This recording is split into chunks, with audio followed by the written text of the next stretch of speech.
Good morning, everybody. Thank you for joining us to our Introduction to Solar, Thermal, and Photovoltaic Systems webinar. My name is Lorena, and I'll be hosting today's webinar for you.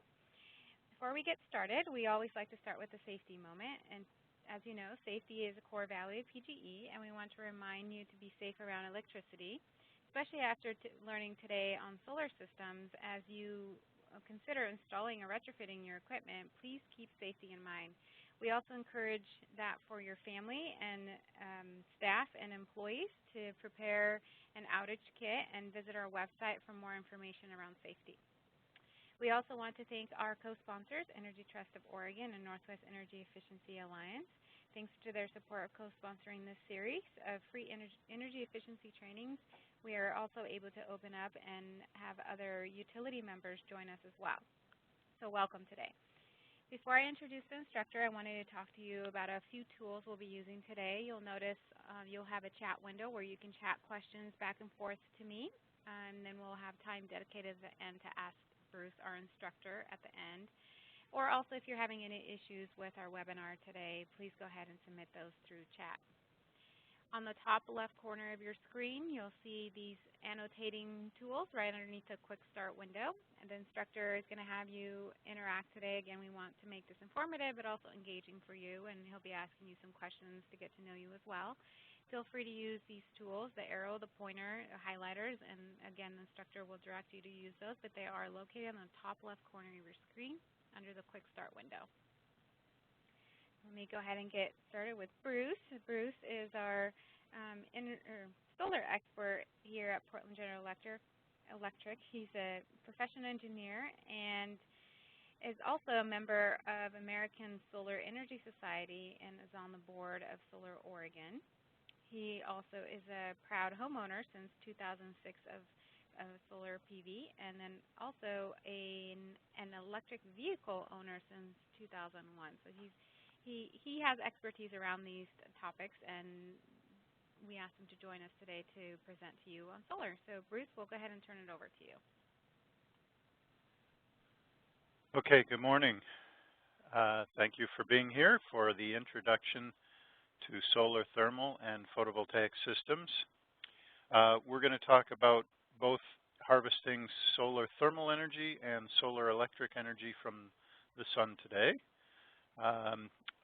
Our agenda is basically going to talk about some solar energy basics, how it works in the Northwest, what its resource characteristics are, and we're going to also talk about technology, site characteristics, the cost and benefits of both solar thermal and solar electric, as well as incentives, what financial benefits are available on the marketplace for people who utilize these systems. So let's jump right into it. First off, we always like to tailor our presentations to the people in our audience. So I wanted to ask if you could grab one of the tools from your toolbar and just note here what kind of category your role is at your company.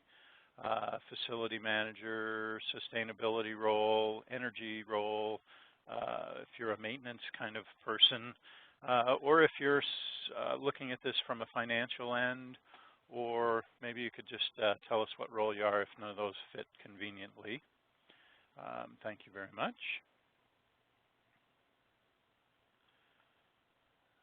Okay, it looks like we've got a lot of facilities people and also some sustainability people, so that's great.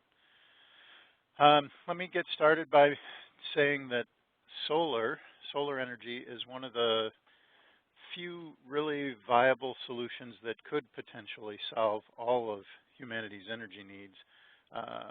It really will be taking, I think, a lead role in what we need to do for energy in the future because it is such a large resource. Everybody has it to a certain extent, and there's plenty of it to go around. When we think about how much energy hits the Earth from the sun versus how much energy we use as people, there's a factor of about 10,000 times more energy that hits the Earth than what we use today. And even if you project out future use, there's still plenty of solar energy around. The challenge is trying to make that solar energy into a useful way of us using it both efficiently and cost effectively. So without a doubt, I think solar energy will take a big role in our energy future just because it is so prevalent and it is such a great resource. Wanted to give everyone a sense of where the United States is relative to the rest of the world with solar energy. As is kind of typical, we are behind some other countries in the energy world. Germany is notably one of the leaders in solar energy. And to put that into perspective for where Germany is, overall about 3% of its energy use comes from solar. When you contrast that with the United States, we get less than 1% of our energy from solar. So you can see this 3% here and contrast that with less than 1% here. So we've got a lot of distance to go before we catch up with some of the other advanced countries in the world. One thing you hear a lot about in the United States these days is how solar and wind and renewable energy in general are hard for the utilities to deal with. I wanted to make note that in Germany, on one day in 2012, 40% of their needs at one particular moment in time was coming from solar. So only 60% of their energy was being produced by fossil fuels, and 40% of it was renewable fuels from solar. That's a huge percentage of their load, and they were able to deal with that pretty well. And if you look at that whole day that happened back in 2012, 20% of their overall energy for that day was provided by solar. So there's a lot of potential to have solar energy produce electricity for our grid without overwhelming the grid or being a real problem. Let's see, Italy and Spain in Europe are both about 2.5% of their energy needs coming from solar electric. And you can contrast that with California. They only have 1,600 megawatts of solar PV installed. Germany has 20 times that much. But even though we're behind Europe, we are seeing tremendous growth in solar. So there's some catch-up being done. The solar growth in Europe is slowing down a little, and we're speeding up. So I wanted to start with solar thermal and go through the technology of solar thermal, what some real costs might be, how you can kind of do some rough budgeting, how to look at your site and see if it makes sense for solar thermal, and then review some incentives, what's out there to help you financially to make a solar thermal system happen. Now, most people get excited about solar PV, and solar thermal is something that doesn't appear on their radar too quickly.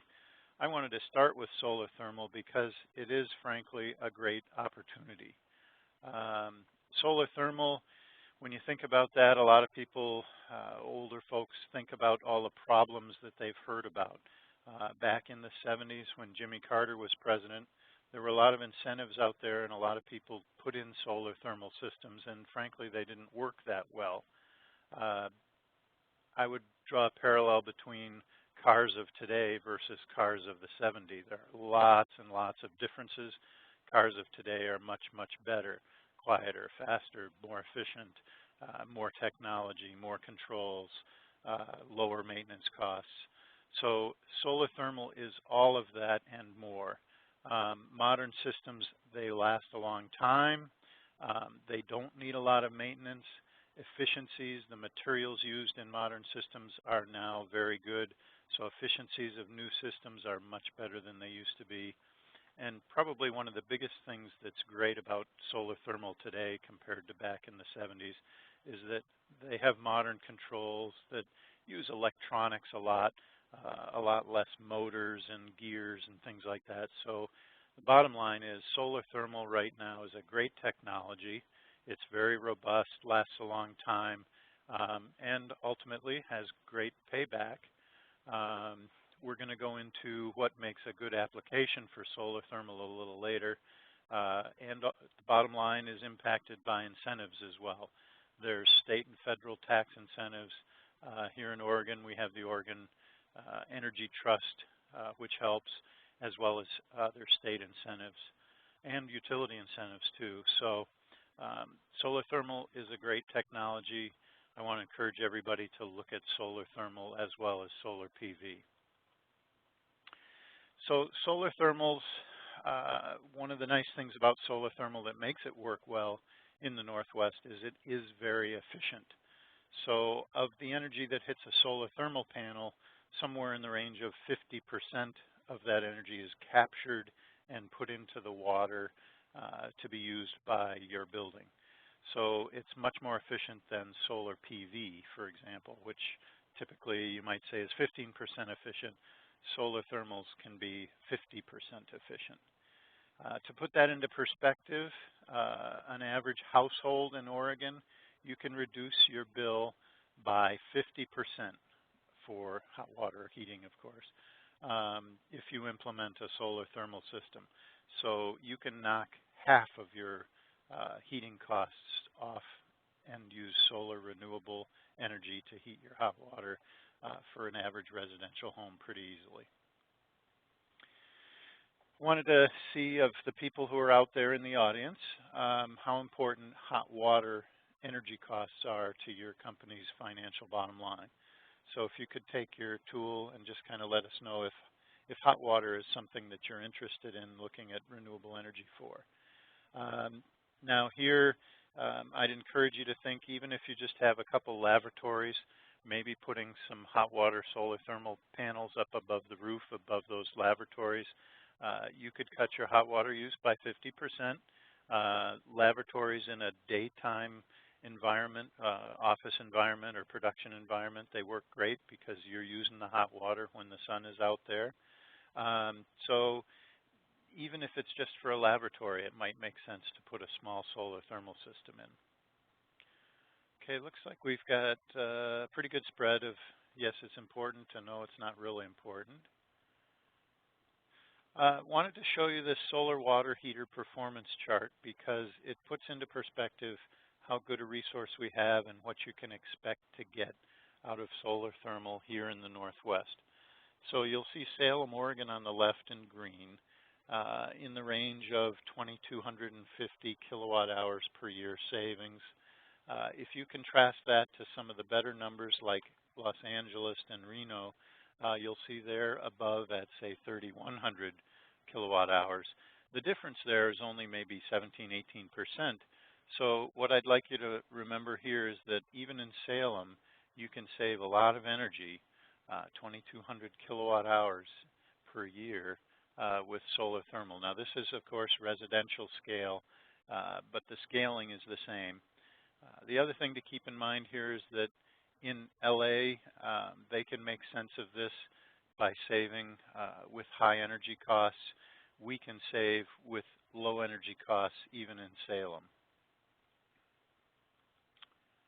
Okay, let's review the technology for solar thermal. Basically, all of these systems use water as a working fluid. Water's got a great capability to move heat around. In other words, if you heat it up in the solar thermal panel on the roof, you can then take that water and move it downstairs into a basement or mechanical room, take that heat out of the water, and put it into your hot water systems to be used by people or processes. The water, if it's anywhere near a location that has freeze danger, may be mixed with antifreeze.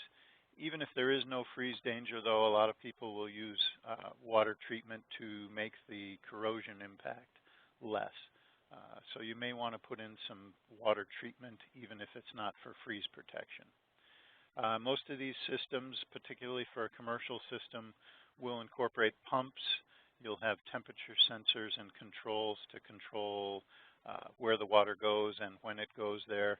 Basically, the bottom line is you don't want to be pumping if there's no need to pump. In other words, you don't put water up through the solar thermal collector unless it's getting hot from the sun. The collectors are the real heart of the system, and they all expose the water to sun, but they do it in different ways. This slide kind of gives a typical overview of how solar water heating is used The important thing to note here is that your typical system without any solar water heating is partly present even with solar thermal. So with a solar thermal system, you basically add the collector and some mechanism to get that hot water into your existing system or your routine system. So it's not a brand new system. You're just adding a couple of components to it. The beauty of this is that the water heater that's present anyway will always provide your water heating needs if there's no sun. So in any solar system, you have to be prepared for a couple of days of no sun so that you don't get impacted by having low harvest of solar energy. So it makes a real robust system. No matter what happens, you've always got hot water. There are two main types of solar thermal collectors. Flat plate collectors are kind of the traditional system that people are used to. This is basically a box that gets painted black. The black absorbs the solar energy. The water goes up and down inside the box in black pipes, and the water absorbs that heat. There's typically a glass cover on top of this to hold the heat in. One of the things that has changed over the years is the quality of that glass now is very good. It gets covered with reflective coatings to keep heat in and let the maximum amount of sun in and reflect the minimum amount of sun.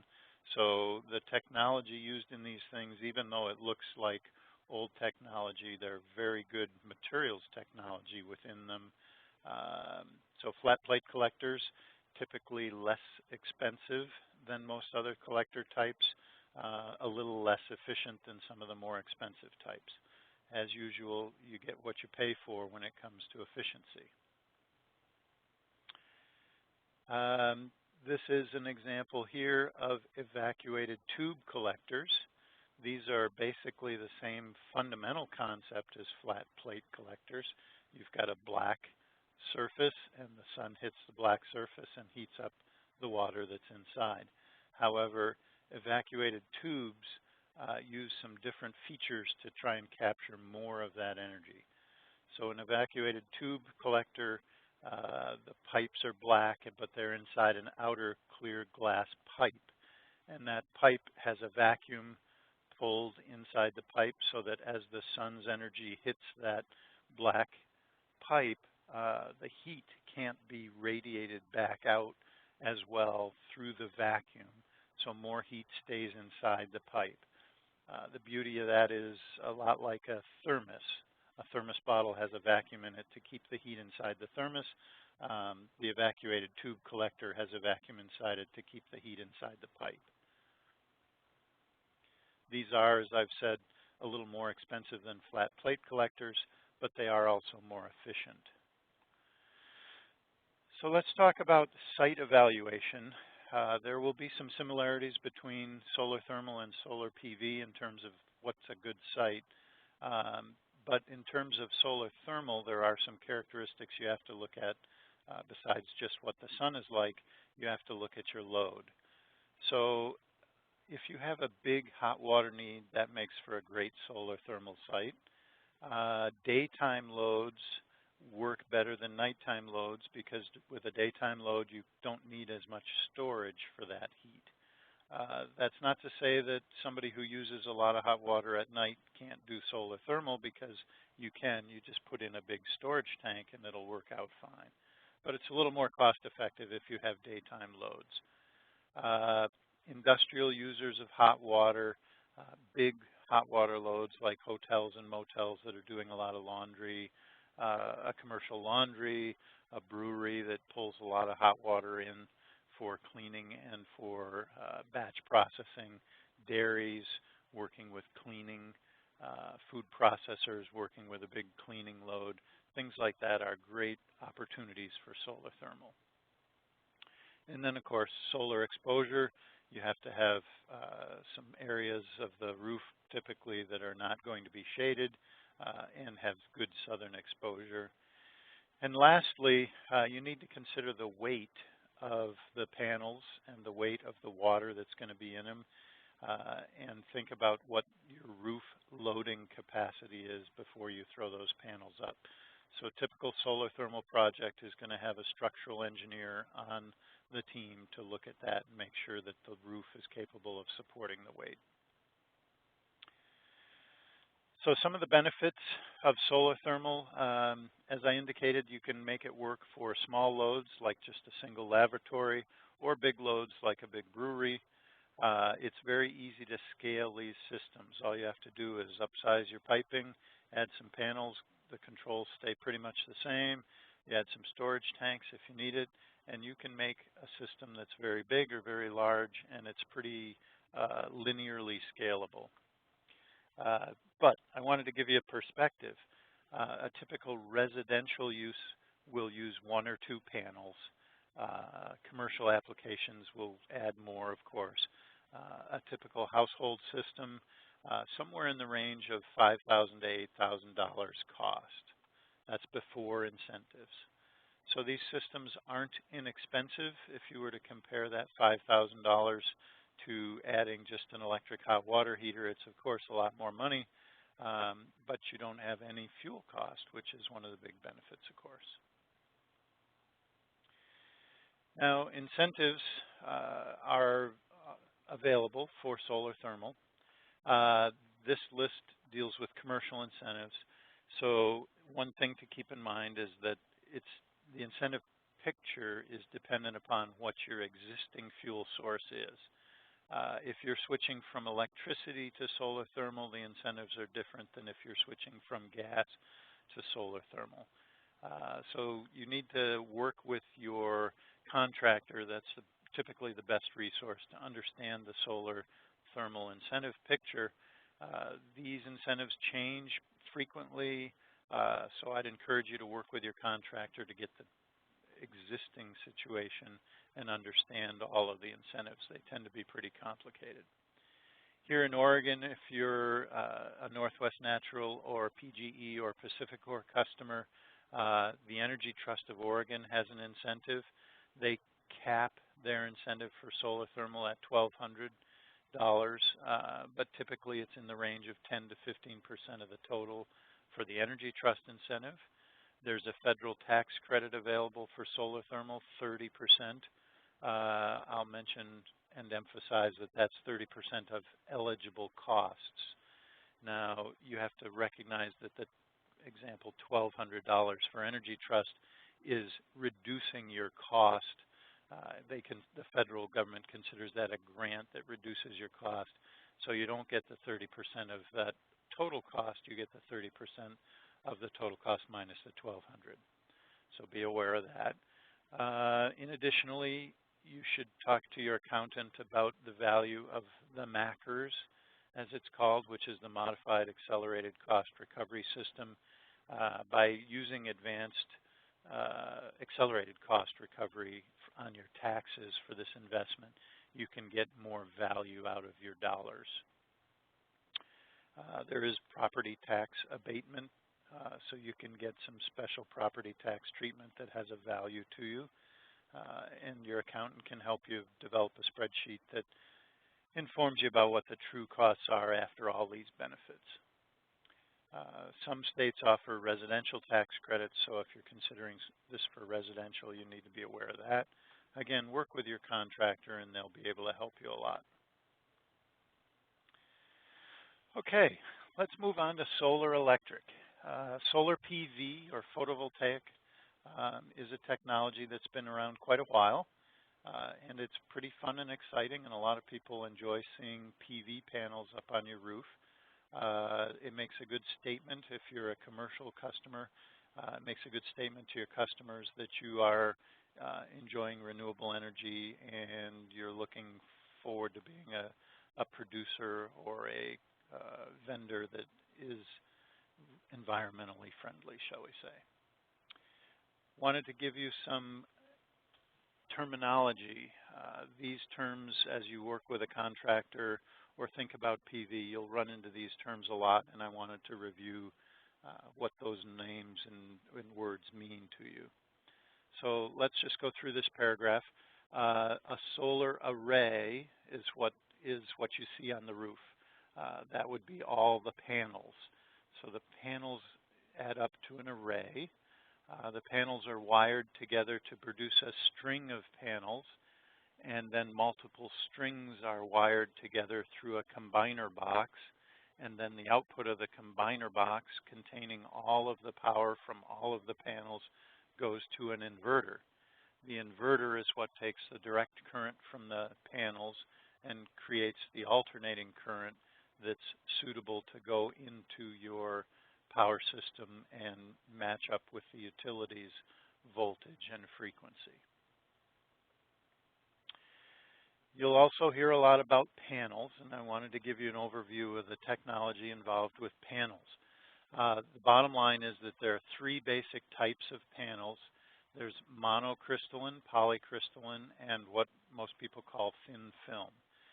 Let me review kind of the characteristics of each of those. Monocrystalline has the best efficiency, somewhere in the 15% range, shall we say, 15, 17%. Naturally, you get a lot of efficiency, you have to pay for it. So monocrystalline panels are the most expensive. Now the reason that is true is because it costs a lot to grow a crystal that's all one crystal. It's a technology that has been around a long time, but it's expensive to do, takes a lot of machinery, takes a lot of energy. Once you grow that monocrystalline crystal, you have to slice it up and then put it into wafers, and then take the wafers and create a panel from it. Now, when you grow a crystal, a monocrystalline crystal, it's typically done and comes out in the shape of a long tube of silicon, in this case, and then they take the tube and they try and make it into a wafer that will fit well onto a panel and maximize the utilization of that wafer. So they take that round wafer after they slice the tube up, and they cut the edges of it off. And what you can see inside a monocrystalline panel over here is a round disc with 4 edges sliced off, and they leave a little bit of exposed surface that has no wafer on it. So I'm going through all this so you can realize that at a glance you can recognize a monocrystalline panel and contrast that with a polycrystalline panel, just because you can see the little dots in between the monocrystalline wafers, and you don't have that with a polycrystalline wafer. The reason that you don't have that is because polycrystalline is cast in ingots that are rectangular or square. They slice those ingots up, and they can put it into a panel without those gaps. So you don't see the gaps in the wafers on a polycrystalline panel. In addition, on this picture here, you can see that it looks a little like, well, I use the expression, it looks like an ice cube from the freezer. You can see the different planes of the crystal.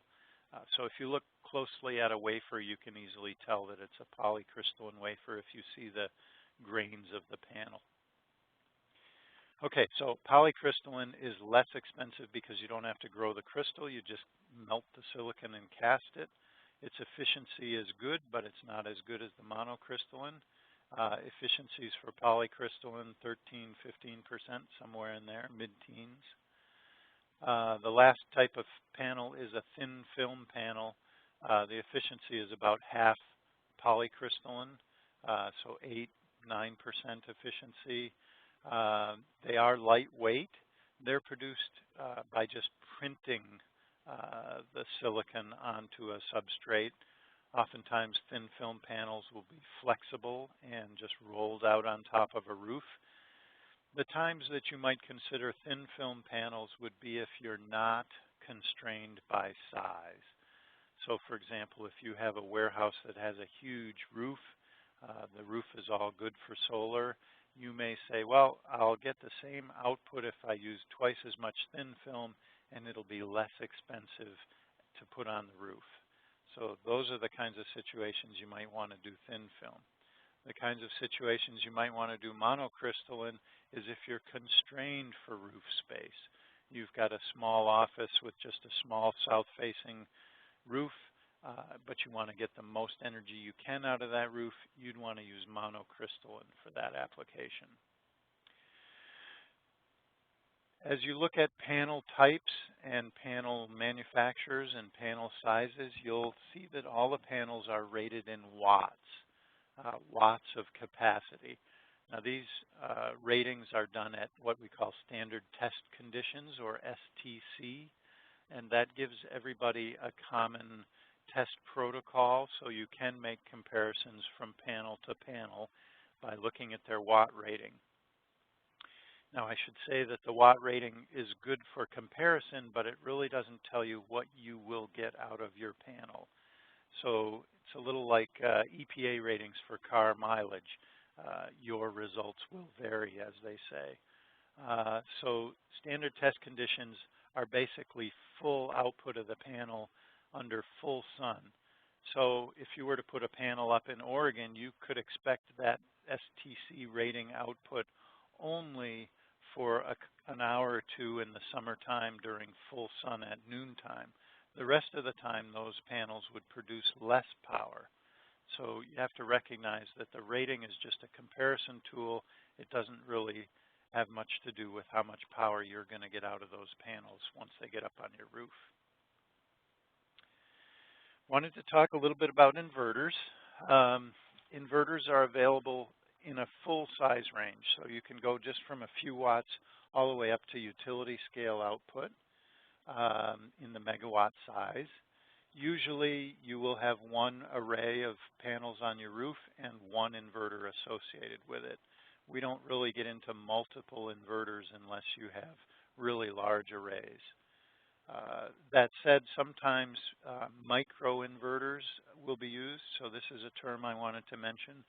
Microinverters are small inverters, and typically you'd have one inverter for each and every solar panel that you put on your roof. Microinverters do have their appropriate applications. They typically would happen on smaller systems, and they would typically occur if you have some shading issues. So based on the site characteristics of your particular site, you might have a contractor say that microinverters would be a good fit for you, and I wanted to mention them so you were aware of what they are. Wanted to give you a sense of where solar is right now and what we're seeing for trends. This page gives you a lot of information. Some of the things I wanted to explicitly mention were the increase in utility scale installations. You can see down in the numbers chart here that utility scale installations in 2012 were 1,800, almost 1,800 megawatts. Contrast that to 2011, it was maybe 800 megawatts. So a huge increase in utility scale installations in 2012. 2012, you can see that increase here and contrast that with the previous year. The commercial installations have gone up a little bit in the last few years. You can see overall the trend here is pretty exponential. We expect that to pretty much continue as the costs go down. The last thing I wanted to mention here is the United States share of the global market. In the last couple of years, our share has shot up a lot. We're somewhere up in the range of 11% of the global market now, whereas just a few short years ago, we were at the 5-6% range. So the United States is becoming a huge user of solar panels just in the past few years. When I talk about solar thermal with people here in the Northwest, I often want to give people a way to think about PV and some basic rules of thumb so that you can get your hands around it, so to speak. So let's talk about a typical 1 kilowatt solar PV system. 1 kilowatt, it's just a nice building block to think of So let me talk about what 1 kilowatt can do, how much it costs, and what it means on your roof. 1 kilowatt of PV capacity, so your total of all your panels adds up to 1,000 watts. That would take up about 100 square feet of roof space if you were using a crystalline PV panel. So one 10-foot by 10-foot area on your roof would have enough area to provide room for 1 kilowatt solar array. So that's one good rule of thumb. Now that same 1 kilowatt, that same 100 square feet of array on your roof would provide a production of about 1,000 kilowatts per year. That's a little conservative. Here in the Willamette Valley in Oregon, you might say you could get 1,100 kilowatt hours per year, but a good rule of thumb, round numbers, 1,000 kilowatt hours per year. That's 1 megawatt hour per year. That has a value on the retail side of $100. So that 100 square feet array is going to provide $100 of electricity per year. Moving on to the last and final bullet, that 1 kilowatt of solar panels on your roof, installed cost, going to be in the range of $4,000. So those are rules of thumb that you can hopefully scribble down and remember to reference when you think about a solar array. The fact that it's 1 kilowatt, it makes it easy to do the math and figure out what a 500 kilowatt system would be, for example. I wanted to ask a question that has a meaning behind it. I wanted to ask what your customers think about renewable energy and how much benefit your business would get from your customers if they realized you had your own renewable energy source. So if you could take your tool and just check off what you think here might happen relative to your customers. The reason I ask this is that when you look at the financials of a renewable energy system, you really need to look at the big picture. In other words, don't just look at kilowatts and kilowatt hours and what the economic benefit of electricity is. Don't just look at how much energy you'll save by solar thermal water heating. You need to think about what happens in the bigger picture with your business because your customers, as they drive up to your facility and see solar or electric panels on your roof, they're going to come away with an impression of your business that might be different than if you didn't have those panels on your roof. If the local newspaper does an article about your new solar thermal system and how you're creating beer with solar energy, that's got a value to your business, and you need to think about that value when you think about your project. So I wanted to ask this question. It looks like most of your customers are kind of middle of the road, interested in renewable energy. Okay, let's talk about solar electric costs and benefits. I already mentioned some of the intangibles like customer relations. But the costs are dependent upon many things. Site factors, how far do you have to run your wiring, how hard is it to seal penetrations in your roof, things like that. Mounting type, if you're mounting directly to your roof, do you use a system that has lots of penetrations that have to get sealed up, or can you do it with a ballasted system that it doesn't have any penetrations? Those kinds of decisions make big differences in costs. Of course, the biggest difference is system size. Like solar thermal, solar PV is very scalable. The costs are very linear with size. So if you have a budget, you can find a system size that works for that budget. And its efficiency is going to be basically the same, whether it's a 3 kilowatt system, a 30 kilowatt system, or a 3 megawatt system. All of those costs and benefits are very linearly scalable. The one thing that's not scalable is permitting. Permitting costs these days can be pretty significant, even for a small system, so be aware of that. Lots of times it's hard to estimate permitting costs, your contractor would be a great resource to help you understand the impacts of different types of system on permitting costs. And of course, what type of panel you use has a big impact on your cost. If you look at all of these things, again, a good rule of thumb is somewhere in the range of $4 per installed watt of capacity. Remember, this is a watt of STC rating capacity. That, by the way, is a big change from what it was just a few years ago. We've seen costs decrease dramatically. Just a few years ago, that price was $8 per watt. So solar electric is a great value right now. Talk a little bit about what makes a good PV site. A lot of similarities to solar thermal and solar PV. One thing that can be an issue for solar PV that's typically not for solar thermal is roof shading. So be aware of shading.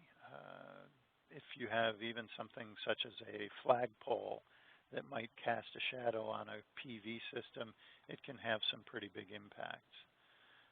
But overall, you want to make sure your roof is sunny during the best hours of production, which would be 9 a.m. to 3 p.m. You want to be south or near south facing. Now, I should mention that if you're southwest or southeast, you can still do a very good system and still make it very cost effective. The difference between a southwest facing roof and a south facing roof is not a lot of production percentages. It's not as good, of course, as south, but you won't take a big hit on facing southwest or southeast, so don't get too concerned about the direction that your roof faces. You will need to think about structural support. A lot of industrial or commercial spaces were designed pretty tight to the code requirements. In other words, there's not a lot of extra material in the roof support, so you may have some issues with structural engineering. Again, the structural engineer will need to look at that. Here's one that you may not think of off the top of your head. Because the incentive programs want to incentivize systems that will be there and working and functional for a long time, they usually have a requirement for a lot of roof life left in the roof. So if you've put on a new roof recently, you should be fine. If your roof is almost ready for a new roof, you may find that the incentive agencies say that they will not incentivize a new PV system on that roof because the roof is going to have to be reworked in just a few years.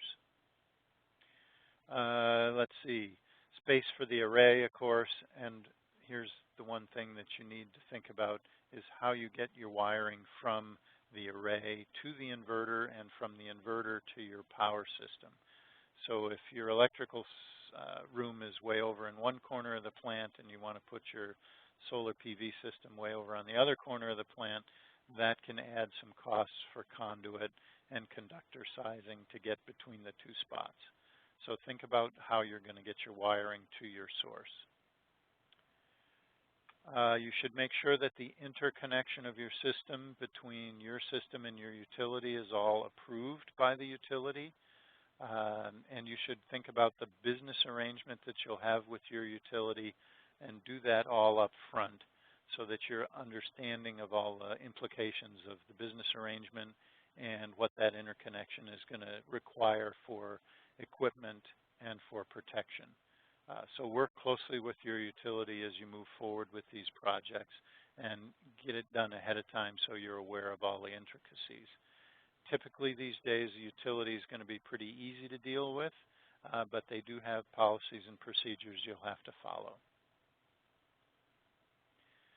Now on the financial side for commercial PV incentives, here in Oregon we have state incentives. If you're a PGE, Pacific Core, or Idaho Power customer, you can get an incentive of from 50 cents to $1.25 per watt. And of course you get reduced electric bills because you're producing some of your own power.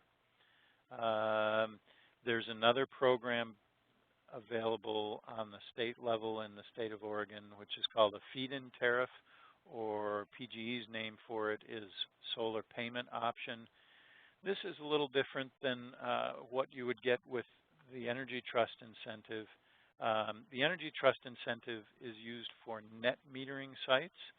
The feed-in tariff or solar payment option is used in a different manner. So these are two different state incentive programs. The ETO incentive is net metering. The feed-in tariff is a different state incentive, and if you do one, you can't do the other. So that's important to recognize. There are two paths you can go down in the state of Oregon. You can utilize the Energy Trust or the feed-in tariff, but not both. The feed-in tariff, by the way, buys power that you produce at a premium, whereas the net metering option is you produce your own power and get reduced electric bills. Now, on the federal side, all these systems are eligible for a 30% tax credit. It's important to realize that's a tax credit off your tax bill. So you have to have a tax bill before you can take advantage of that. And again, you'll be eligible for the Modified Accelerated Cost Recovery System, or MACRS. Work with your accounting systems to figure out what that's worth to you. Now, I wanted to ask what your corporate leadership is interested in. And this kind of is a question about how they view renewable energy. Wanted to ask if you could take your toolbar and just mark where you think your leadership is relative to renewable energy.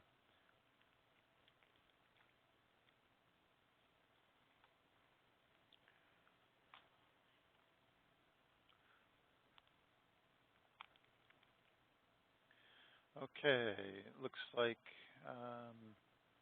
we've got some people that think maybe both systems, both solar thermal, solar PV, and a couple people thinking PV would be a great system. That's good news. Okay, let's see, project qualifications for the incentives. I wanted to highlight a couple of issues that you should be aware of so that you don't get tripped up as you move forward on looking at a project. Many incentives require you to use a contractor that has been approved by those incentive bodies. So that's oftentimes a requirement. The incentive agencies will, of course, have lists of approved contractors. Here in Oregon, you should look at energytrust.org, and they have a list of approved solar contractors.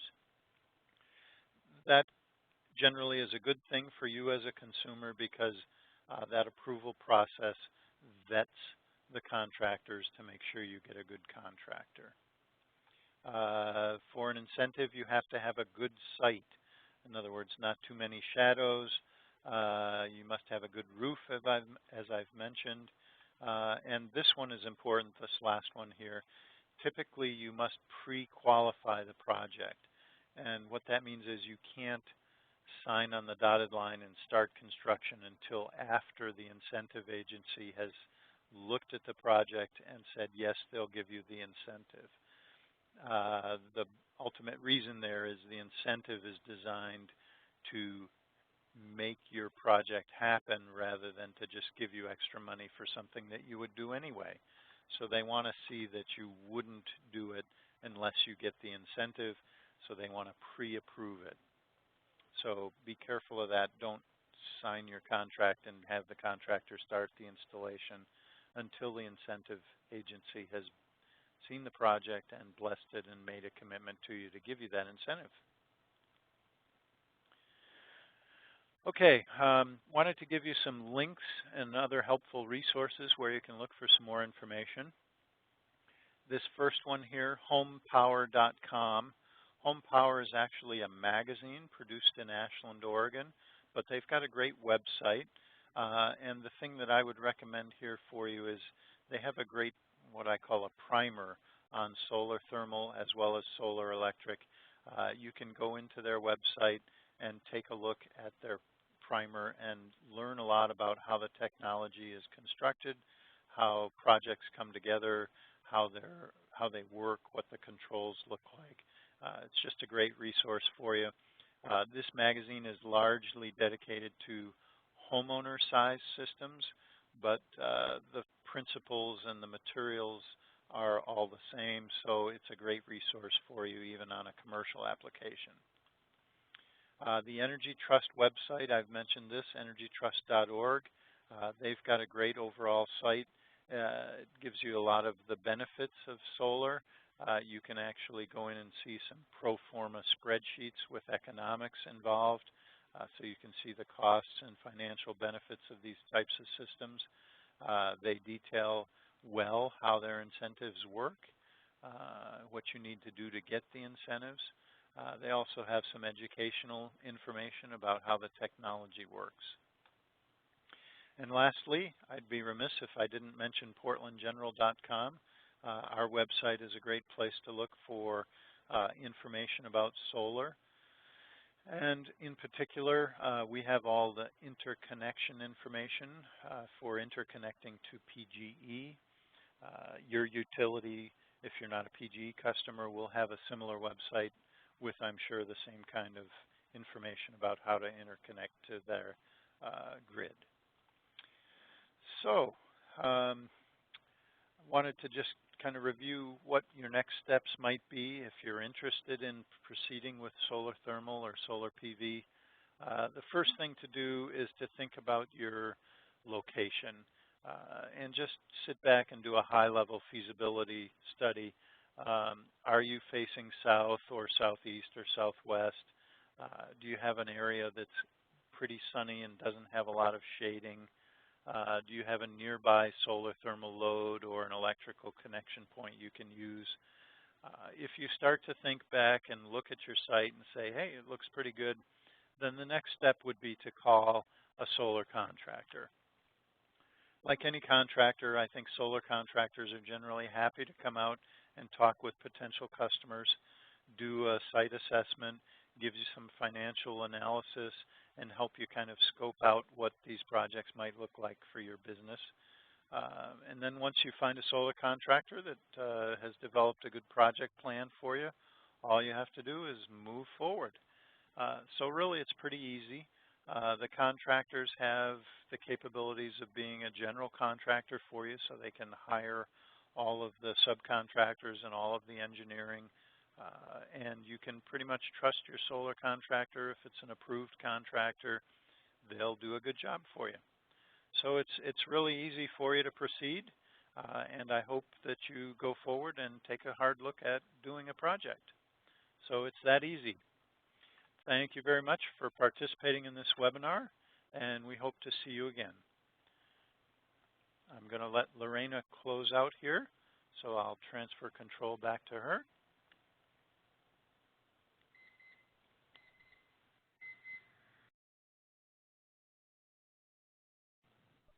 Thank you, Bruce. So, as a reminder, we do offer free energy consultations through Portland General Electric. So if you do want to talk to someone more about maybe before you go into your next steps or whatnot, here's the contact information. If you're not a PG customer, contact your local utility for available resources. You'll notice before we go into the question and answer portion, there's a polling question that just came up to the right of your screen. Please do take a couple minutes to fill that out. Let us know what you think. Any other topics or recommendations you have for this webinar or future ones, please let us know. And thank you everybody who submitted questions. And Bruce, the first question, of course, we want to know what kind of solar PV system you have on your roof and what your experience is with that. Sure. I've got a 3-kilowatt system at my home. I ended up having a sunny spot at my house, which was actually not on my roof. So I have a top-of-pole system. My solar panels are mounted on top of a 20-foot pole that's sunk 6 foot into the ground. And I love it. I've had it for a long time, have not had to do anything at all to the system.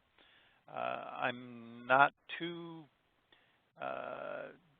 concerned about production. I don't go out every day and look at what my production has been. I don't write down and track all my production over the years, but I can typically go out on a sunny day. I try to do it around noontime, and I'll take a look at my inverter, make sure everything is working right, and then I wait till the next week when I do the same thing. So the things that I would mention to you about how I like my system are that it's great. I enjoy seeing the solar panels out there in the sunshine working for me every day. Maintenance is basically non-existent other than just checking to make sure it's working once in a while. Hey, thanks, Bruce. So some people have heard about panels that do both solar thermal and solar PV. What are those about? Do you have any thoughts around those? Are those big or? Okay, sure. I think it's a real attractive idea to try and combine solar thermal and solar PV. One of the things about your typical solar PV panel is that they get hot.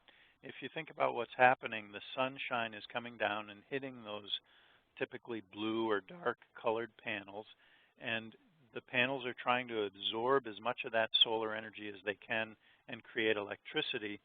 In the process of doing that, they also harvest a lot of heat energy from the sun. And if you could take some of that heat energy and put it into a solar thermal system, it would be a real synergistic opportunity. Unfortunately, it's pretty hard to do that. There have been some companies out there that have tried to produce a system that'll do that. I don't know of any that have been very successful doing it yet.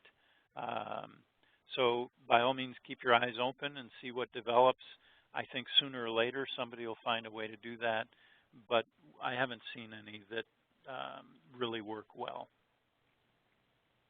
Thanks, Bruce. And last question, unless anybody else has questions, is how hot does the solar thermal system actually get, the panel?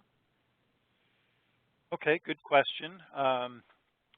Interestingly enough, I mentioned that solar thermal are very efficient, and you can, in fact, run into problems from a solar thermal system harvesting too much energy. So one of the nice things about the controls for these systems are that they avoid harvesting too much energy. In other words, they avoid boiling the water. The last thing you want to do with a solar thermal system that's designed to heat water is to have steam happening in there. The other concern is you don't want to be scalding people with water that's too hot. So all of these systems have that capability to be overheated, and all of these systems have controls and redundant backup controls to prevent the water from getting too hot. So typically on the hottest systems, you'll run water that might be 180, 160 degrees, but you definitely don't want to let the water get boiling. So the controls are in place to avoid that. And even on a domestic hot water system, you may have systems controls so that you don't get above, say, 120 degrees. But the water coming out of the solar panel themselves would typically be in that 150, 180 degree range. Great. Thank you, Bruce. And thank you, everyone, for joining us. I did want to remind you that we will be sending you the PDF of the materials and the recording of the session actually early next week. And then we also have upcoming webinars and seminars that you can join us. Here are a few, but you can visit our website to learn more about other sessions and topics that we offer. Again, thank you again for joining us, and we'll stay on the line in case anybody else has any other questions, and we'll see you next time.